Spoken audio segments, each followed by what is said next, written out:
Hi mga friend, mga kapotential, Marian here. Let's study God's Word. So, ang didakin natin today is, Come to me. Yung Bible verse niya is from Hebrews 4 verse 11.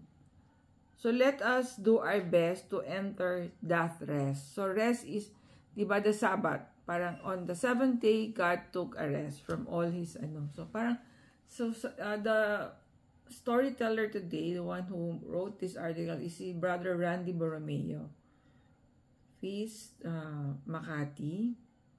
So, sabi niya, I am just too tired. So, sabi niya, I can't remember how many times I've said this in my life. So, friend, minsan, diba, we feel we are always tired, parang as if there's no end sa mga responsibilities or assignments that we have. So, yun, parang we are exhausted. So, siguro some would even feel burned out. So, parang the Lord is giving us or asking us to find that rest.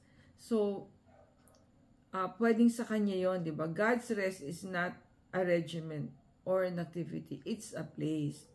A place where you can unload, a place where you can detoxify, a place where you can be saved. So, answering this place is letting go and letting God. So, yan. Finding a place for Jesus in our life, in our heart, in our soul is, kumbaga, the solution to our weariness. Kung we are tired because we are exhausted yan, si Lord will be, sabi nga ni Jesus, come to me and I will give you rest. Si Lord na mismo ang nagsabi sa atin na He will give us this rest that our soul that are is looking for. So, resting in God doesn't mean to stop working.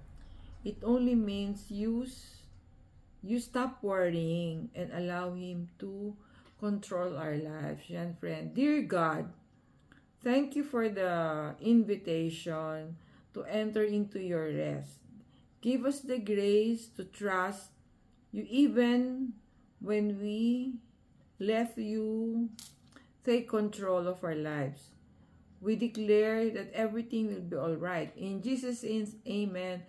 Thank you for watching. See you in our next video.